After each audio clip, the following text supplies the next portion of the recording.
If there's one thing winter is perfect for, that's cozying up with a book and maybe a warm beverage by your side. So today I'm sharing 9 cozy winter reads that are perfect for those cold weather moods. Now, these stories will have winter settings, some may not, but what's for sure is that they will transport you to either snowy landscapes, magical worlds, and or heartwarming moments. Let's dive in. The first book on my list is Once Upon a River by Diane Setterfield. Now, I absolutely adore this book. There's just something about books that really center the art of storytelling within the story that's just incredibly beautiful to me. Now, this book is set at an inn alongside the River Thames. Now, we see storytellers gathering, they're coming together. So it's like oral storytelling at its best. So this is what's happening at this inn.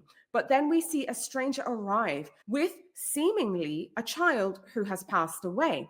However, we see this child miraculously come back to life. And now we start to wonder, did this really happen? Is this real? Who is this child? And we see the lines of just storytelling and what's real, but also mythology and actual reality starting to blur. This is a bit of a mystery. There's magical realism involved. It's also a story about family.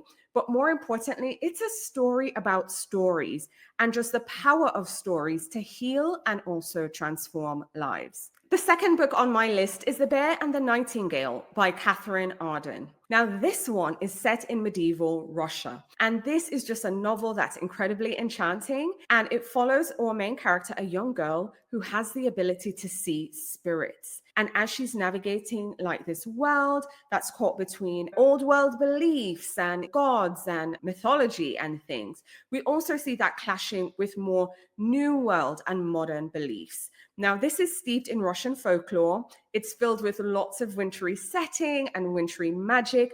And I think this book is perfect for those long, snowy nights. Now, fun fact, this is the first book in a trilogy. So if you really enjoy this one, then you have other stories that you can dive into. Book 3 on my list is The Snow Child by Eowyn Ivey. Now, this one is set in 1920s Alaska, and we see this couple building their life in the wilderness. Now, they don't have any children, and then one day they encounter a mysterious girl in the snow. Now, we see them again starting to wonder, is this real? Is this really happening? Is this girl flesh and blood? Or is it merely a figment of their imagination? So again, we see the lines of reality and fantasy, magical realism starting to blur. So this is a magical realism novel, but it just beautifully captures at the same time this couple, but also the harsh but beautiful Alaskan landscape. And we also see, and this is what I feel is at the core of this novel, the human need for connection. I thoroughly enjoyed this book. I love it and I highly recommend it. Book 4 on my list is The Fox Wife by Yangtze Chu. Now, I was really fortunate to have Yangtze pop in on the podcast to talk about The Fox Wife, but we also talk about her previous book, The Night Tiger, as well. There's just something about, I feel, magical realism and folklore that's just better read during the winter. Now, The Fox Wife draws on very rich Asian folklore as well, and the novel follows our main character, whose name happens to be Snow. And Snow is a shape-shifting fox on this journey of vengeance, and you'll have to read to find out why, but also on a journey of self-discovery. Now, it's very atmospheric and just the storytelling is incredibly rich. Again, magical realism, and it really explores identity and survival and just the lengths we will go to for those we love. Now, I really enjoyed learning more about the folklore at the center of this novel. So I'll include a card up top here and a link in the video's description so you can tune in to my chat with author Yangtze Chu. Book 5 on my list is Gingerbread by Helen Oyeyemi. Now, I am an absolute fan of Helen Oyeyemi. I will read anything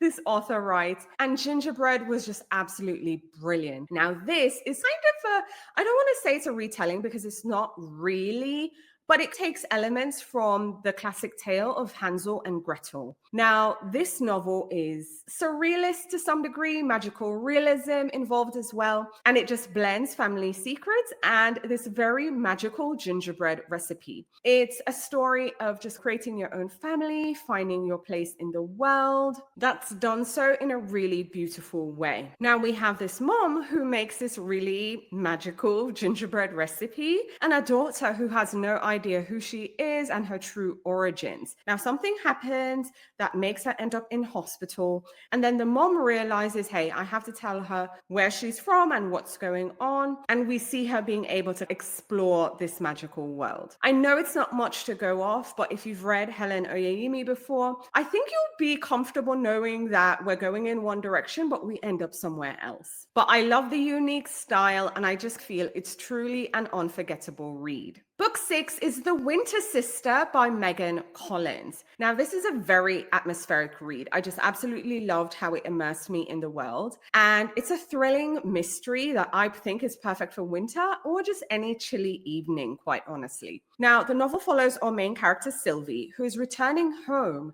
after her sister's murder to care for her estranged mother. So while caring for her mom, she really starts to dig into her past. We see long buried secrets starting to resurface, and things just get really gripping, really emotional, really fast. Of course, there's a mystery at the center.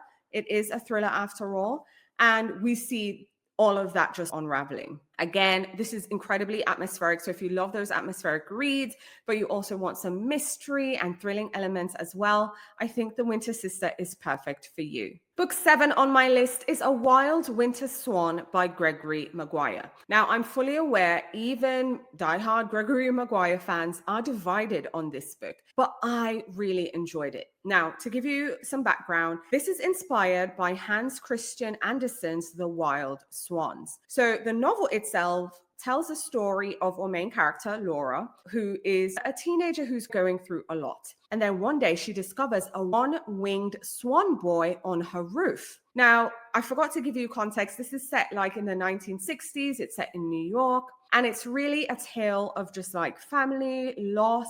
There's lots of whimsy. It's also incredibly touching and moving, while also just whimsical as well. So we get the backstory about how this boy ended up with this one wing and how this girl who's, grieving and going through a lot, how their worlds collide. Now, my favorite parts about this book was just learning more about our main character's, Laura's life, right? There is a reason why she is grieving. You'll discover that as well. You'll also see them talking about their backstory and their lifestyle and just what she's going through at school and stuff like that. It's a really rich story. I know some people, again, are just very divided about, did we need all the elements that we actually got? I think this book is heavy in symbolism. So there's some things I'd love to discuss if you've read the book, like, about the one-winged boy and that kind of vibe. So let me know in the comments if you read this book or any of the other books for that matter, so we can chat more about it. Book 8 on my list is a cult classic, and it's Misery by Stephen King.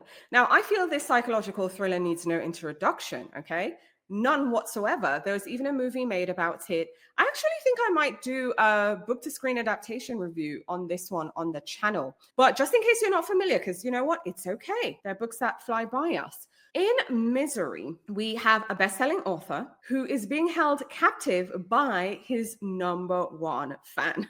Okay. The tension between these two is just incredibly chilling. It is set with the backdrop of a winter storm, so very on brand for the season. But I just really love how sharp and just suspenseful it is. It's also cozy but terrifying. I don't know how to describe it. It balances those two elements. If you've read the book, again, let's talk about it. Even if you've watched the movie, I'd love to hear your take as well. But I had to add this one to the list. Again, if you haven't already, now's a great time to read Misery by Stephen King. And book 9 on my list is a heartwarming read, and it's A Winter in New York by Josie Silver. Now, this is a heartwarming tale of family secrets and second chances. Now, in the novel, we have our main character, Iris. Iris is a former chef, and we see her uncovering just a whole life that her mom had, her mom's past, in Little Italy while helping a gelato shop owner rediscover its famous recipe. Now, this is a romantic story. It's a romance, so of course, there's a love interest at the center. But I really enjoy this one. It's just perfect if you're looking for that cozy read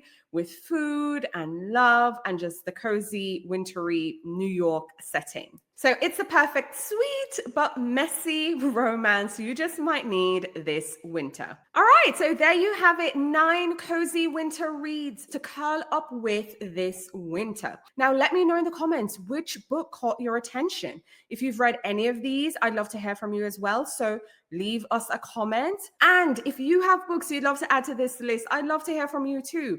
So let's all continue the conversation in the comments. I'd love to hear from you. Now, if you haven't already, now's a great time to like the video, share the video, tell a friend about Biblio Lifestyle.